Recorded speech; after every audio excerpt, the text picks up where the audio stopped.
Hello, Melissa. Hello. Thank you so much for agreeing to be a model for me today. I just have your hands out. Thank you.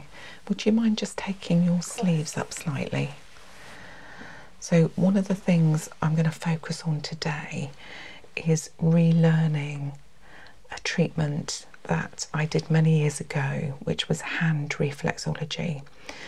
And even at the time when I learnt it, it was a treatment that I found quite challenging.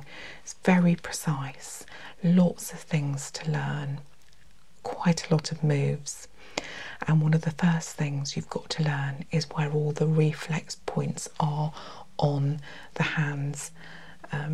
Very similar to what you helped me with the foot reflexology, which really helped that get into my head again. But these, it's quite challenging to do hand reflexology, simply because there's quite a lot to relearn. So what I'd like to do today is literally do some mapping of the hands. And one of the things that is very challenging with this is when you go to look at maps of the hands on the charts and in textbooks, they do sometimes reflect a confusion, because some people look at the hands this way and some people look at the hands this way, and it can make it very confusing depending on what you're doing. So bear that in mind if you're trying to look at a chart or you're trying to do self reflexology, which is a very good treatment as well. And today I've got a picture of, we'll start off with the palms, a picture showing the palms. And you can see here the thumbs are together, so it is confusing. Like that, I guess. Yeah, which is really confusing. So what we're going to do is just focus on one palm at the time, but I thought it was good to explain to people the confusion. And then we're going to turn over and do the dorsal side as well. So we're going to start with the right palm, and we're going to literally map this. But first of all, do you know much about hand reflexology at all? I really don't know much. I actually thought originally the word reflexology just meant the feet. Oh, yeah. I didn't realise there was so much else that came with it. People don't. It's not common knowledge that actually you can do reflex on the hand and even the ear as well, which is maybe something to look at another time. But definitely with the hand reflexology, there is a belief that it does map the body. And going back to our good old zone therapy that I went through when we looked at foot reflexology, the hand maps the zones going through the body, and the idea is that you do particular moves which stimulate the zones within the body to try and get the body to kickstart and heal itself along those zones. Very interesting, very fascinating to read, and it is part of the approach to wellness and well-being. And also it's just nice to have a treatment. It's nice to have that touch, and having these sorts of treatments can be part of that, having that little bit of me time. I think there's a lot in there.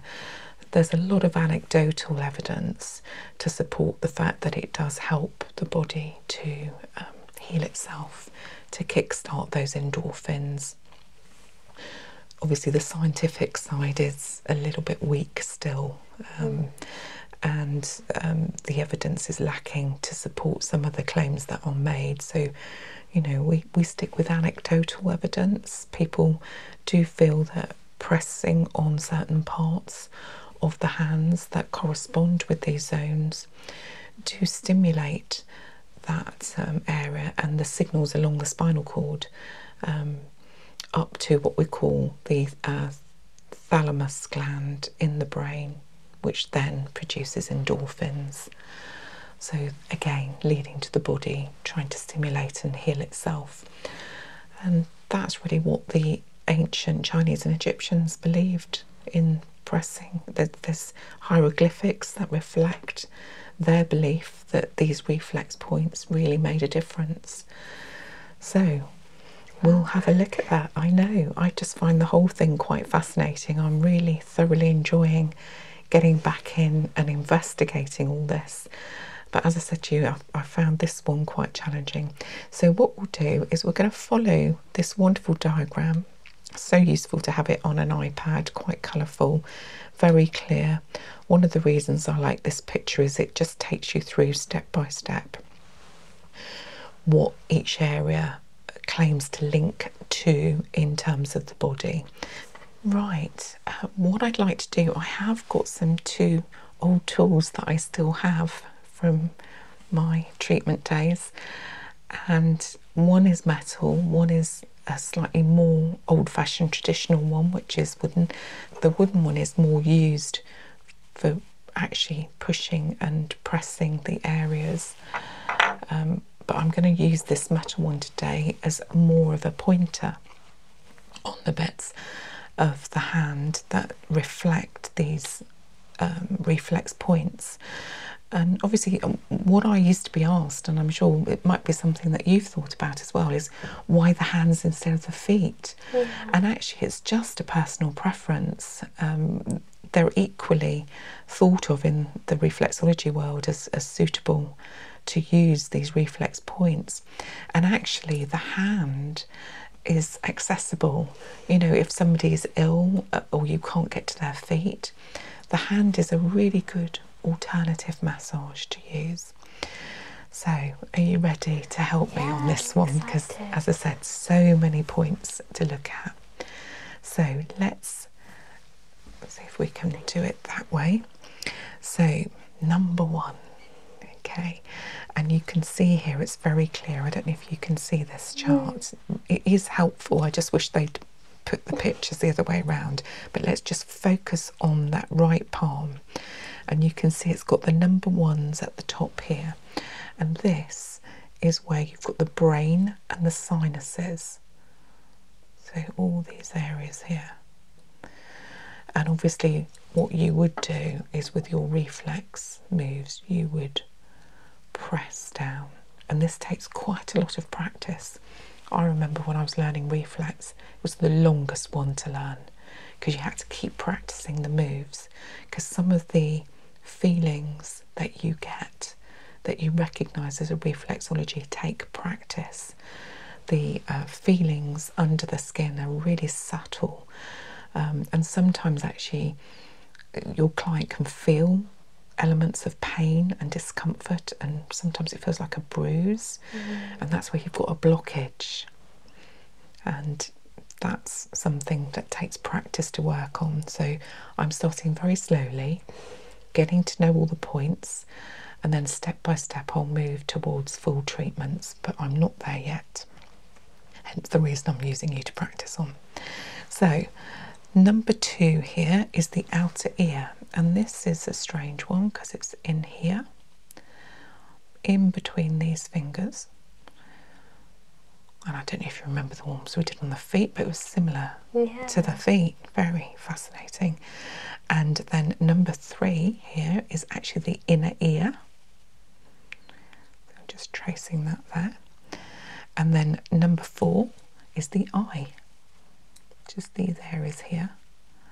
And obviously you would use specific reflex moves to really get in there with your fingers and go like this and massage those areas out to get the reflex points working.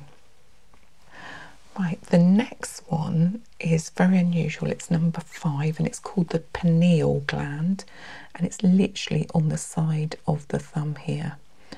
So just point to that and get that back in my head as well. And then number 6 is all the way in. I might have to show it on my thumb here. that you can see it. And that's the pituitary there. Then we go number 7 to the shoulder, which is over here, which is this part. And you would do a slightly different reflex move there. That's like a sort of walking move. And I can feel that just with doing so cool. that. Yeah. Feels nice. It does, but you'll probably feel it in your shoulder. Oh. When we do a full treatment and Yeah. I'm treating you properly, then you'll feel it in your shoulder or your arm there. And then number 8 is the neck, which is all around this area here, almost on the inside and the bottom of your thumb. And then number 9 is this area here. So we're going from here all the way along there. Quite a large area to work when we actually have to work it. And then 10 is the heart, just underneath the thumb, at the very bottom of the thumb there.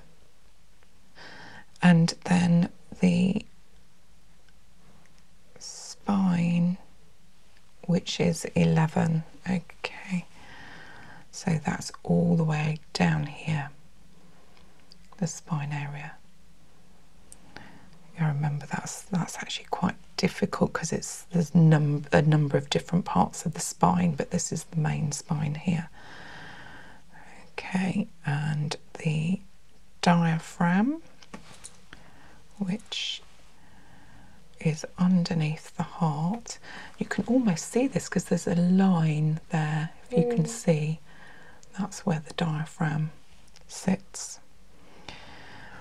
Right, so after the diaphragm, we've got the solar plexus, which is this point right in the middle here, which harnesses a lot of energy and often needs clearing. So that's a really good point. And I won't be able to pinpoint that directly until I start doing a proper treatment, and then I'll be able to feel it. You can actually feel it when you're doing it, but just pointing to it, we're not going to feel it. I need to press quite deeply on that one. And then 14 is this huge area here, which is the liver, which is great. And within the liver, you've got down from the second finger is the gallbladder, which is just there. Okay, then we've got 16, which is the stomach area, and it's quite small on the right palm. There's a bigger section on the left palm, but we'll get to that when we look at the left palm. But there's a small part because the stomach goes over obviously towards one side of your body, and that's reflected on your hands, the fact that it is going across both areas. And although 17 would be the spleen, it's actually only on the left palm, it's not on the right palm. Then we've got 18, which is the adrenal glands, which you have on each palm, which is just about here. And then we've got 19, which we'll cover later because that's on the left palm. Okay, so number 20 is the kidneys, which you have just here. And then you have what we call the ureter going down, 21, and then 22 is the stomach area towards the side here, on both sides, obviously. And then we have the duodenum, which is just above that area, just above that area there. So 24 is the small intestine, which covers this quite large area here. And then you have the large intestine, which actually goes underneath that.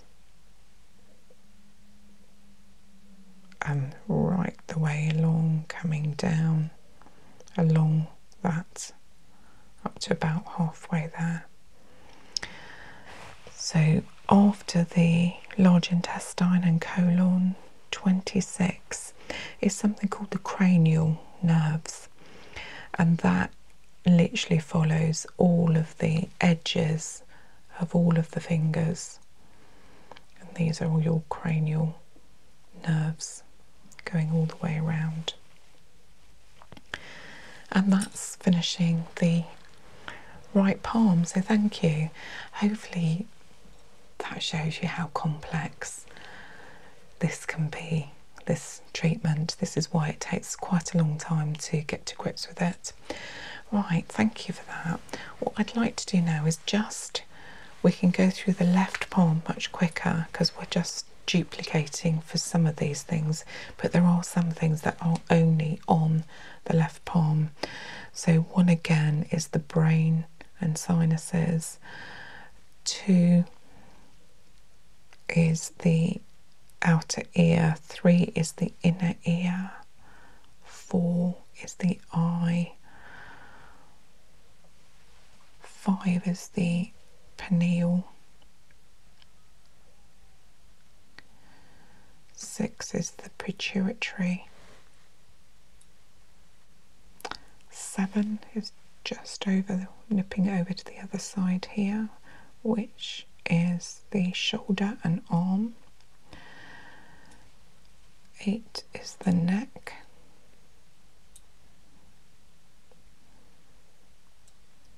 'Chest and lung in between those ones.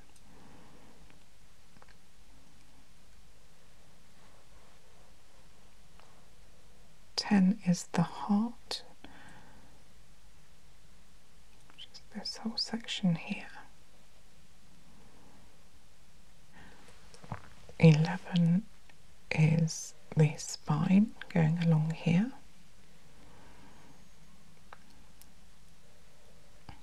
12 again is that line, which is the diaphragm, with the solar plexus in the middle. Liver, obviously 14 liver we don't have on this side. 15 the gallbladder is on the other side. So 16 we have a wider area of the stomach here.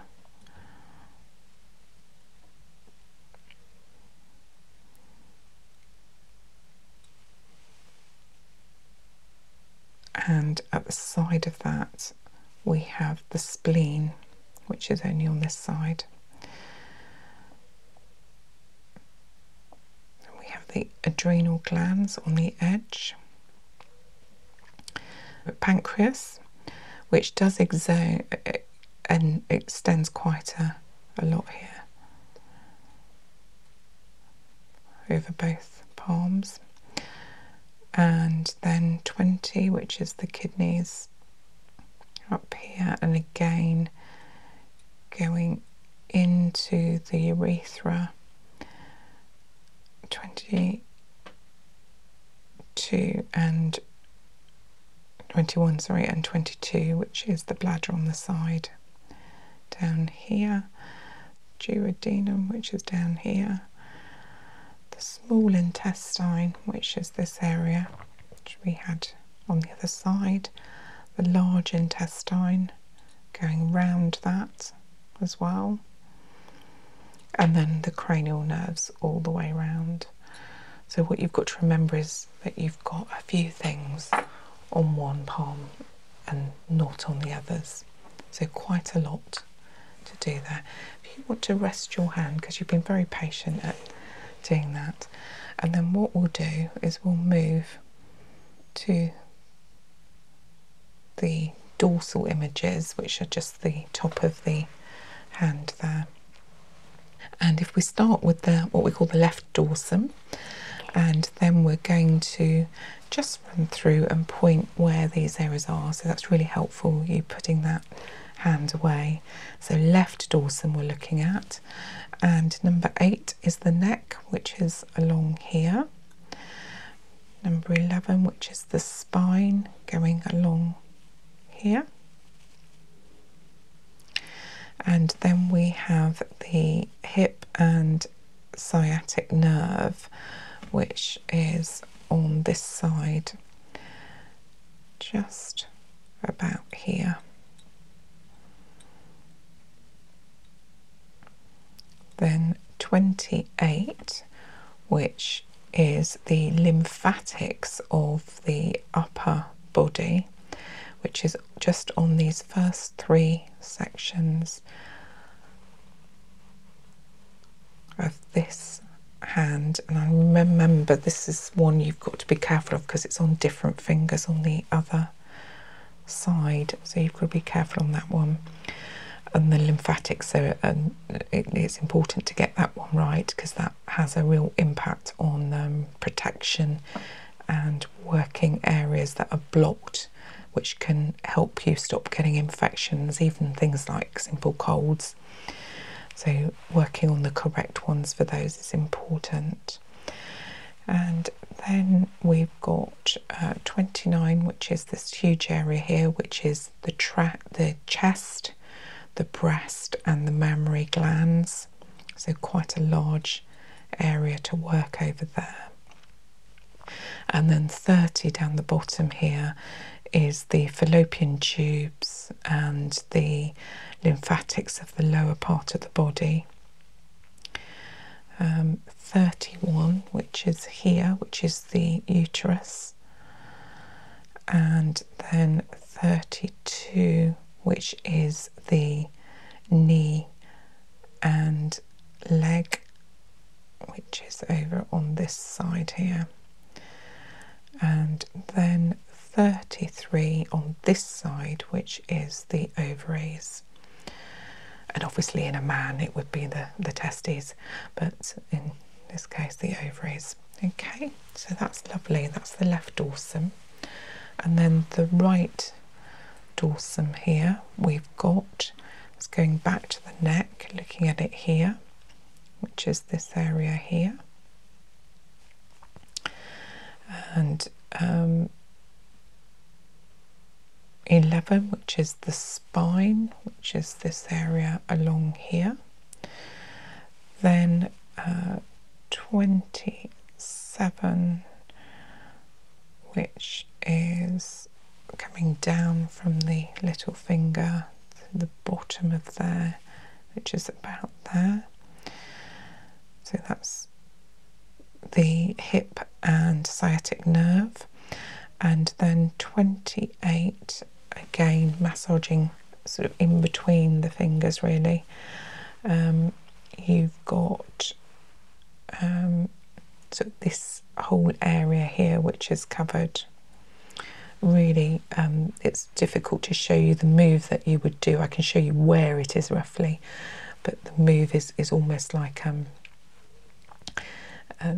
real sort of pulling move, so it's quite difficult to show it just with a pointer. So you'd have to get right in between the fingers to get those lymphatics, but again a very important part of the body to work on. Then we've got that huge area again of the chest and breast and the mammary glands here in that huge area. And then 30, again the fallopian tubes along here and the lymphatics for the lower body. 31, just on the edge of this here, is the uterus or the prostate in a man. So the uterus in this instance. Then 32 on the other side along here is the knee and the leg if you need to work on that. And then on the other side, 32 is there, and then just near that is the, it's further down actually, yeah, further down is the ovaries, just around here. And you will feel, that's what I'm saying, it takes a lot of practice on this, but you will be able to feel the ovaries when you search for that. But once you've found it and you get it every time, it really helps to work that area. Okay, so thank you very much for allowing me to use you as a little bit of a guinea pig. As I said, this is going to take some time for me to get my head around all this and to practice, but I need to get these reflex points into my head again. Once I do that, I'm going to ask you if I can practice on you to do a practice treatment, and it's going to take me a while, as I said, so I really do appreciate you offering and volunteering to do that for me, and then hopefully you will get the benefit of some more treatments, doing reflex on the hands as opposed to the feet as well, which I still need to practice, but hopefully we will both benefit from that at some point in the future. So thank you very much for loaning me your hand. Hello, Melissa. Hello. Thank you so much for volunteering again to help me with one of my other therapies, which is reflexology, which was really the toughest therapy for me to learn. Not because I didn't love it, I absolutely love reflexology, but there is so much to learn on this one, and it's very complex, and it's going to take me quite a while to get back in to knowing all the things that I need to know in order to give you a good treatment.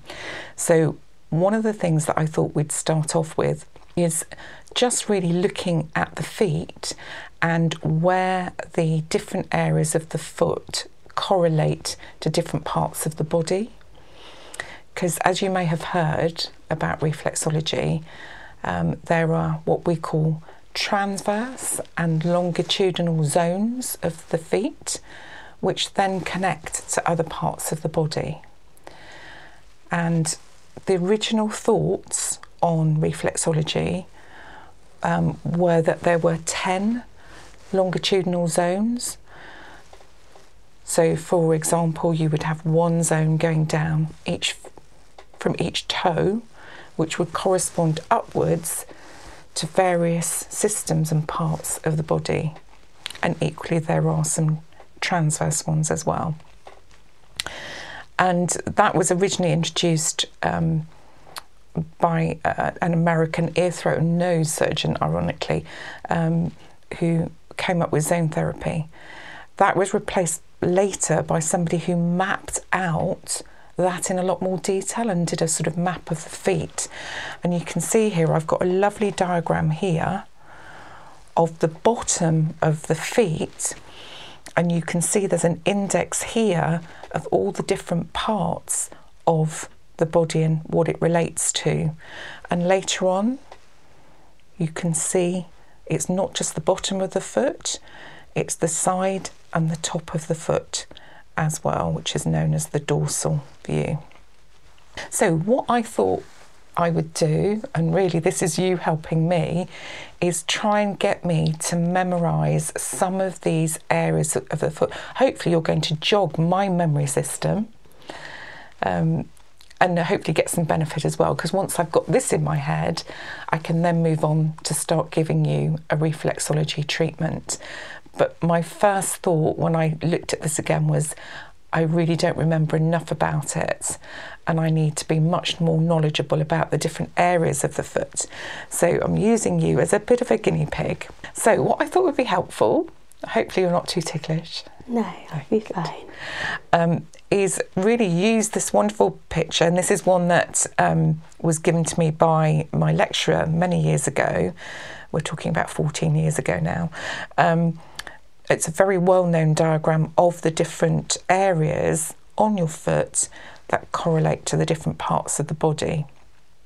So I'm literally just going to name them, and then I'm going to hope that that stimulates some memory in my brain as well, because I really want to get back to reflexology and doing the treatment as soon as I can, but I need to be a little bit more knowledgeable first. Right, okay, so we're going to make a start. So number one is the brain and sinuses, and according to this diagram, it's literally the top of the toes because obviously your brain covers the whole of the top part of your body there. So that is each of this little spot there. So that's number 1. And I'd see I've immediately gone to the move that I would do in reflexology. So clearly the memory stimulation's working. So that's absolutely fantastic. So brain, got that in my head already. Then number 2 is the outer ear, and this is a little bit challenging to find. You actually have to go in with your fingers, but I'm just going to show you so that you can feel it. It's there on the side of your pinky, your little toe, and there, and that's your ears. Oh, it's right on the inside. It is. So you have to really get, when you treat, you have to really get your fingers in, and it's the same on the other foot as well. Then we've got number 3, which is the inner ear, which is on your smaller toe here and this one here on the inside. So you have to really get in and treat that. Number 4, which is the next toe inside there, and the next one here as well. And that is the eye. And where's number 5? Oh, I remember this.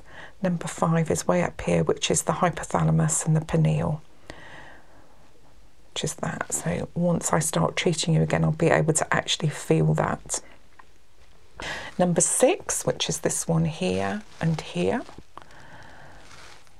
So there and there is the pituitary gland, which is great.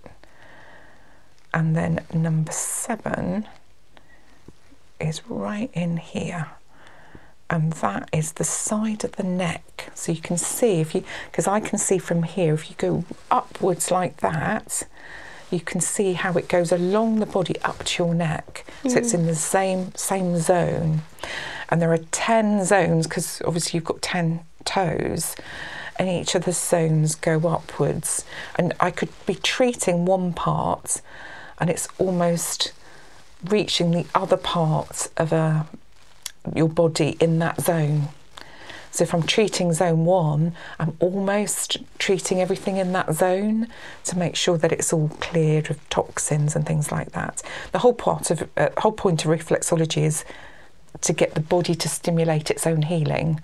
Reflexology itself doesn't fix things, it actually activates the body and helps the body to activate healing. That makes so much sense. I don't think I've ever fully grasped that before. Yeah. Because I think when things get quite confusing is when people think reflexology fixes everything by just pressing parts of the foot, but that makes so much more sense. It does. It's similar to acupressure, although acupressure works off meridian lines. It's slightly different, but it's the same sort of the pressure that stimulates that sort of healing mode, and different parts of the body can be healed alongside that. And obviously, it's working to get rid of toxins and tiredness and all of this sort of thing. There's lots of anecdotal evidence. Obviously, the scientific evidence is limited. But lots of doctors do believe that there's an element of that. I think even if it's just, say some people thought it was placebo, yeah, if a placebo works, that's powerful in itself. It is, so. You're right, and the placebo effect is a well-known effect of reflexology. Right, so let's have a look where we've got to. 7. Number 8. So number 8 is the cervical spine part here, or the cervical part of your spine, which is this area along here. That's interesting.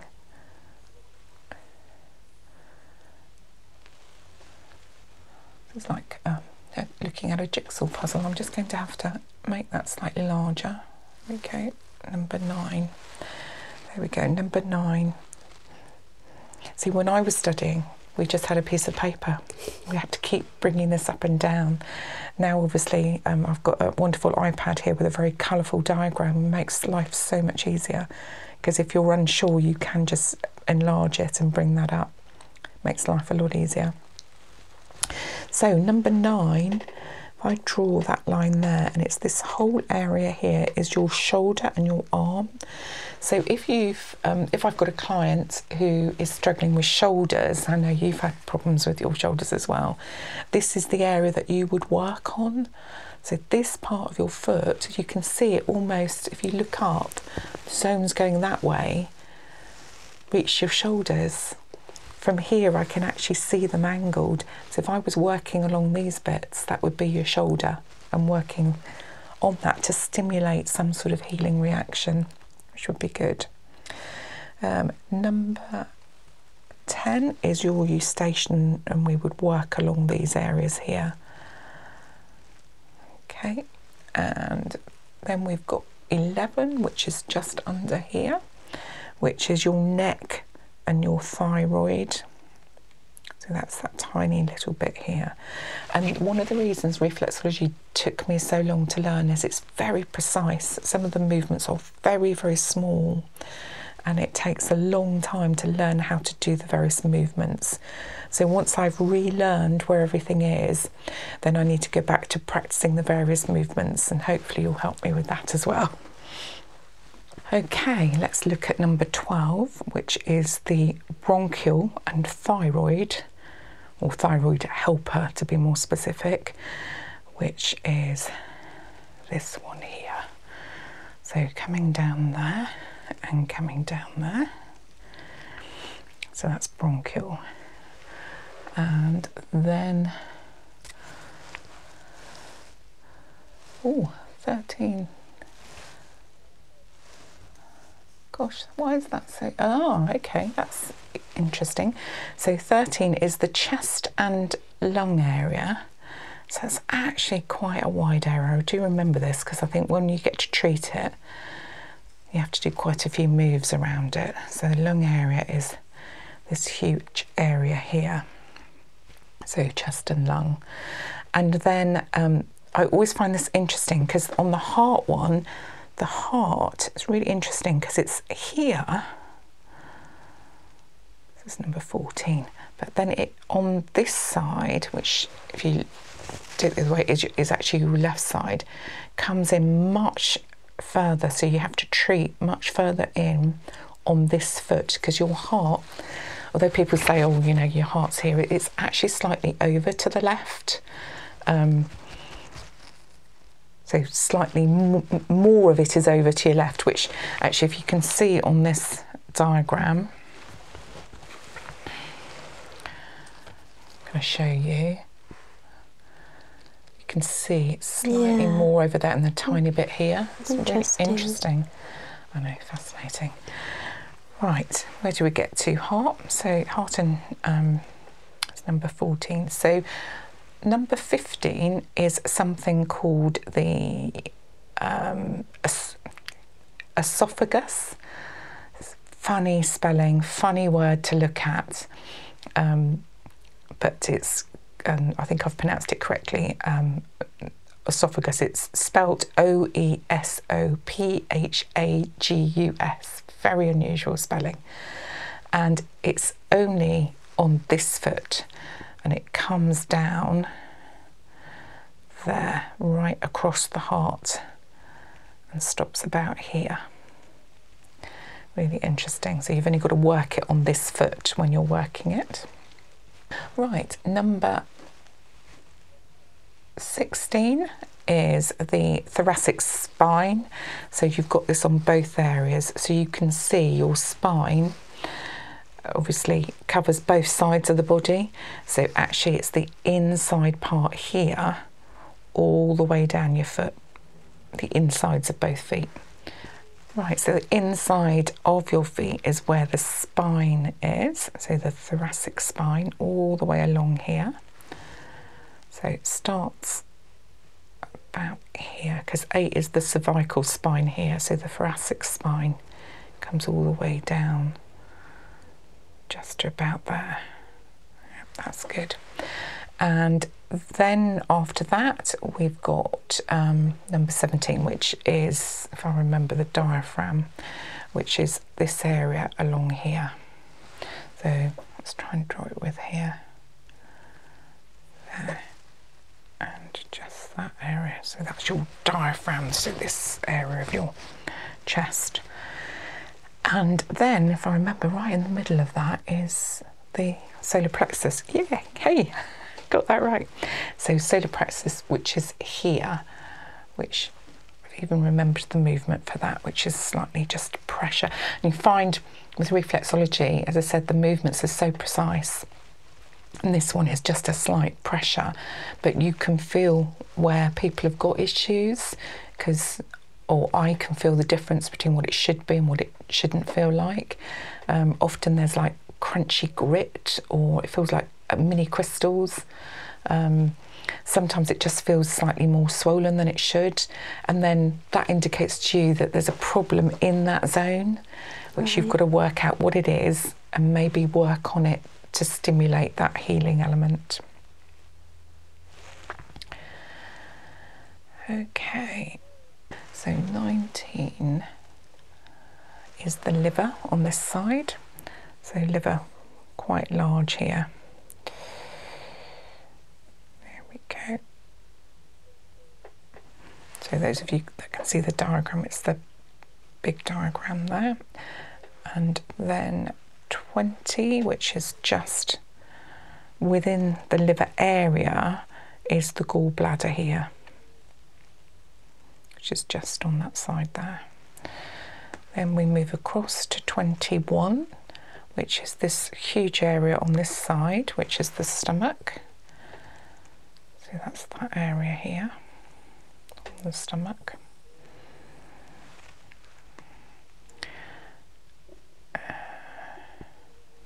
And within that stomach area, just over here, is the spleen area as well. Then we've got 23, which is the adrenals. Oh yes, that's just this tiny area here, which is the adrenals. And then 24 just underneath that, which is the pancreas, which is there. Pancreas, a tiny little bit of it on the other side as well. And then you've got the kidneys, obviously you've got two of those, on either side, just like a sort of funny shape, kidney shape. And then we've got something called the waistline, which we'll talk about when we talk a little bit more about zoning, or transverse zoning, but you need that as an indicator, which is the waistline. So it helps you to navigate above and below the waist. So it's more a navigation tool, but that is your waistline there. And then we'll go back to this, which is 27, which is the, so if we go from 25, which is the kidneys, and then 27 is the tube known as the ureter, which takes obviously the waste from those kidneys on both sides, to 28, which is the bladder. And actually it's a little bit further down here, the bladder. Feel it on yours there. Oh, right, 29, gosh, okay. Yes, I should remember this one, because this one always stumped me before as well. So 29 is the duodenum, which is actually to a little bit to the side of the kidneys, just this area here. Okay, and then we go back to looking at the slightly larger areas, which is the intestine. And the small intestine covers a huge area. So it's called the small intestine. It's actually quite a large area. So that's on this foot and on this foot here as well. Oh, I think I've sent you to sleep already. Is it very relaxing hearing about different parts of your body? Keeps falling asleep. Oh dear, not to worry, you carry on. You're being helpful to me, so that's fine. And then we've got 31, so there's quite a lot of small areas here to look at. So 31, which is your appendix, 32, just slightly above it, which is something called your iliocacial valve, and then 33, you've got the ascending colon. And this is very important because at some point, from memory, I do remember you've got to work your way all around the colon, and the colon covers both feet, so you've got to move from one foot to the other when you're doing this very intricate move. So you've got the ascending colon, 33, 34, which is the hepatic flexure here. Then you've got, and this is only on this foot because, as I said, you've got, when you do your intricate moves later, you are moving from one foot to the other all around this intestine. So ascending colon, hepatic flexure, and then you've got the transverse colon, which takes you along this foot and then over onto what would be your left foot.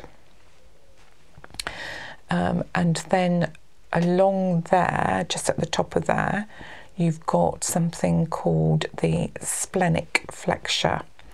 And then you've got the descending colon coming down to the very bottom here.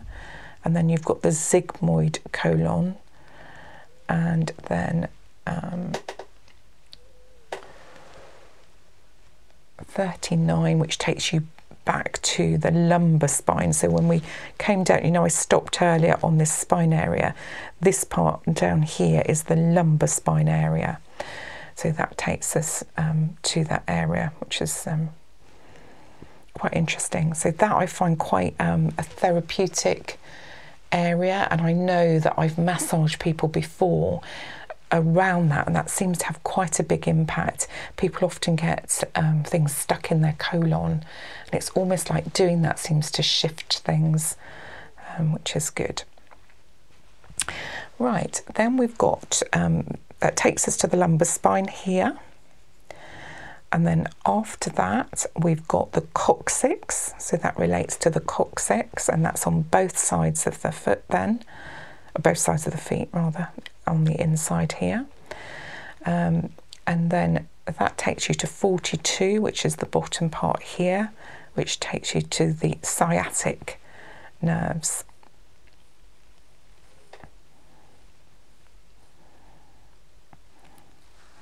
And then I think we're done on this diagram. That finishes that off and takes us then to the side of the foot. So that's quite a lot. So one of the reasons that I found reflexology totally fascinating but very challenging to learn is there is just so much in a very small space, and you have to be so precise in terms of your knowledge.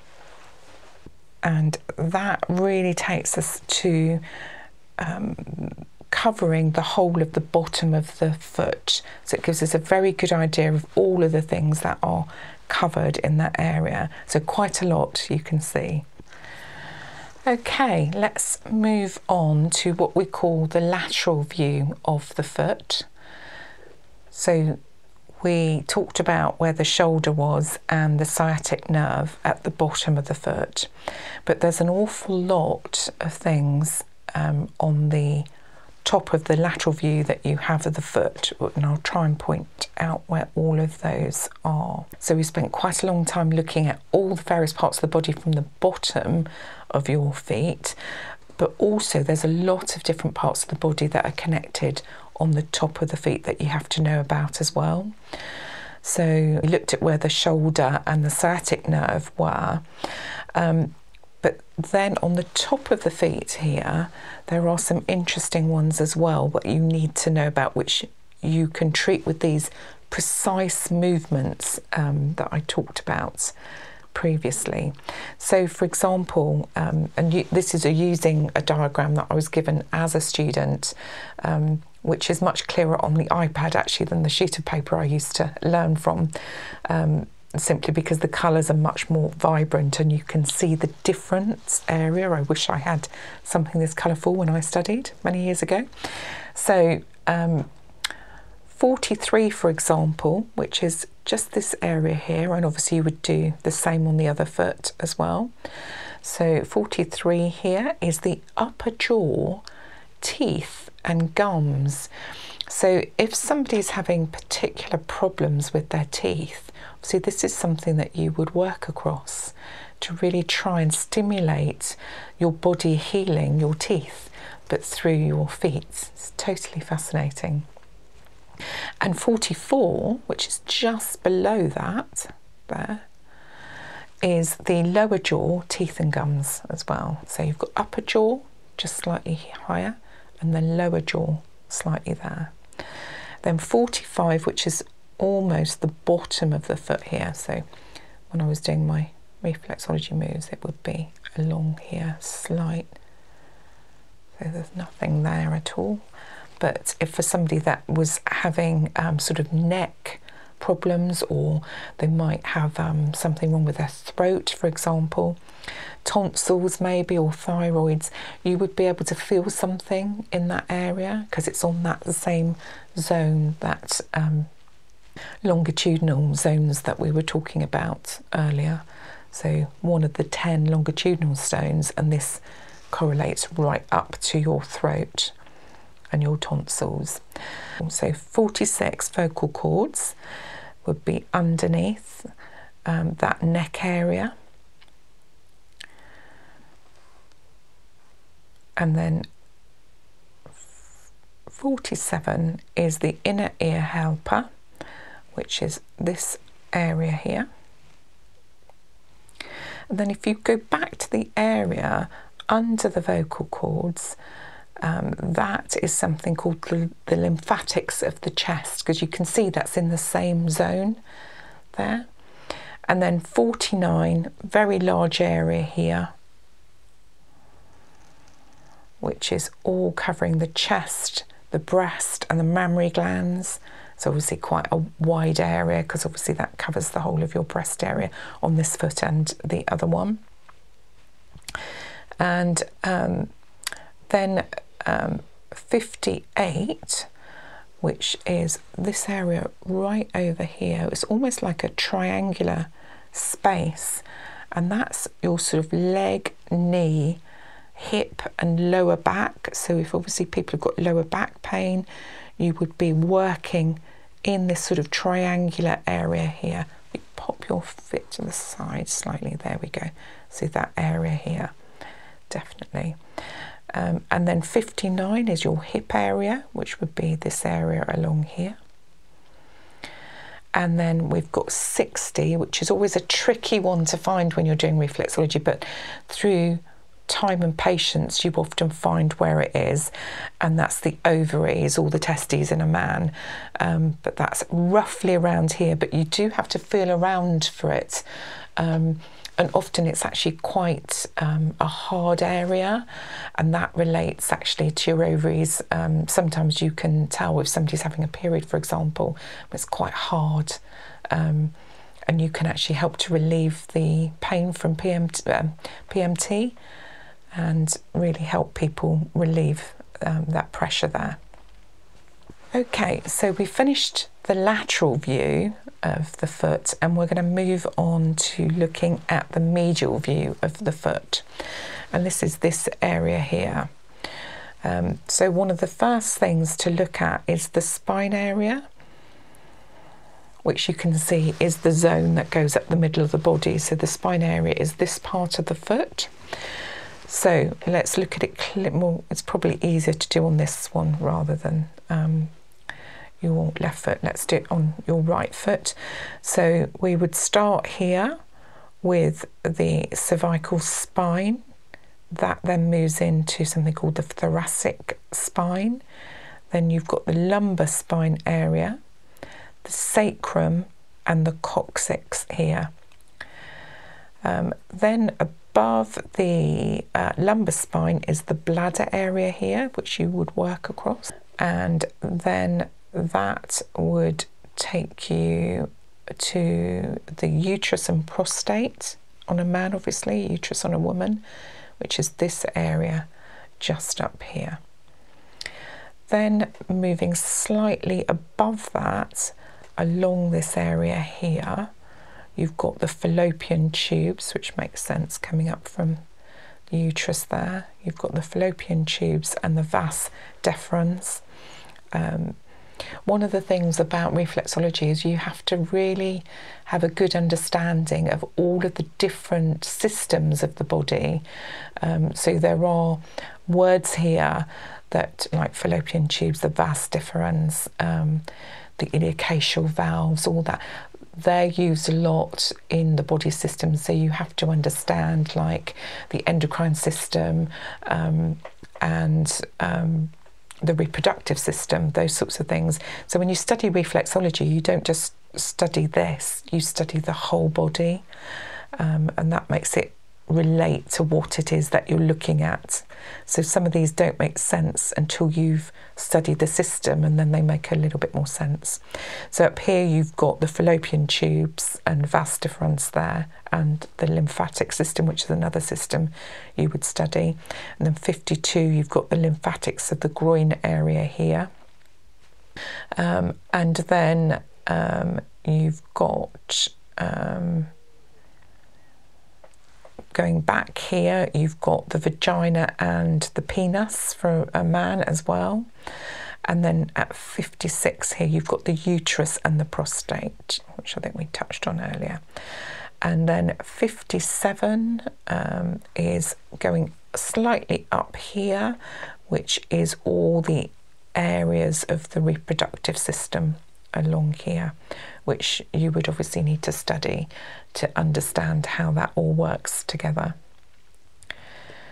Okay, I think we've mostly covered most of that. So along the spine and upwards here and the reproductive areas, there are just a few areas we missed out. There's one here, which is your mid-back area. So if you've got pain, obviously we looked at lower back earlier, but in your mid-back, then this would be an area that would maybe be slightly bubbly or slightly grainy that you would pick up there and work along. Then I think we've missed out the nose, which is this funny area here. And then I think that we've covered everything now on that medial view as well. And that's really giving us a very good idea of all those different aspects of the foot and how they relate to the different parts of the body, and gives you a very simplistic explanation of those 10 zones of the body. So if you think here, if you bring your other foot up for me, so you've got your 10 toes, your 10 zones of the body, and then if you're starting to work on those areas that I've pointed out, you'll probably find it will work up. You might even get some tingling sensations in those areas. And that's really that sort of pressure movement and all these different precise movements that have an impact on the rest of the body. Obviously, one of the other things that you need to know about, which took quite a long time to learn, is you need to be very familiar with the different sorts of ailments that people can suffer with on their feet, so that you can't treat them. So there's a long list here. For example, you've got, you know, literal basic things like cuts or bruises. You have to be really careful if somebody's got a fracture, that you don't treat that. If there are lumps or bumps on the feet, you mustn't treat, because remember, we're not doctors. So we're not diagnosing, we're just trying to help. Even something like sunburn or scar tissue, then you need to avoid treating those people. There's also things like eczema that you need to be aware of, that you don't irritate the skin. It's one of the reasons we don't actually, well, there's two reasons not to use oil. So in our other treatments like body massage or aromatherapy, or Indian head massage, obviously we're using aromatherapy oils to stimulate the senses and to relax people. Now with the feet, you don't really want to do that. And the other reason is the oils will make your fingers really slippy. And as I mentioned, there's really precise movements here that you need to use. You can't do that if the foot is slippy. So what some people use is talc, but you have to be very careful with the type of talc that you buy, because some good old-fashioned talcs have still got carcinogenic elements in them, so you want to avoid them. So be very careful what you buy and put on your feet there. But you can use creams as well, which is very nice. Even like a simple moisturising cream will help you just smooth so that you don't catch on the skin, but allow you to do those precise movements. There's lots of nail and fungal infections that you get on your feet, so you really need to look out for those constantly. And what you can do if you've got something is spread it quite easily, because you're moving from one foot to another, so you don't really want to do that. So you really need to look at the feet very carefully. Things like athlete's foot, for example, can be quite contagious, and you can spread that, so you need to really look at those in quite a bit of detail.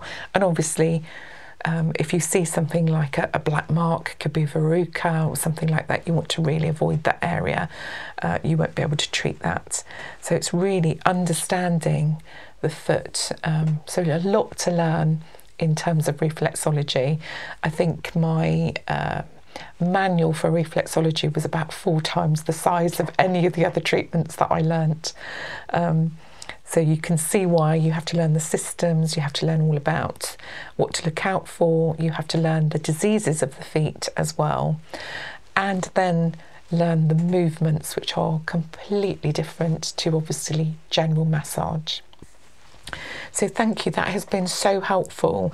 It's going to take me a while to get all of these different areas into my memory banks again, but it is coming back to me, and the next stage will be for me to get very familiar with these precise movements, revise a little bit on the body systems, because obviously it's a long time since I've looked at those, and then what we'll work towards is doing an actual proper reflexology treatment. So once I've restudied some of those systems, really get a better understanding of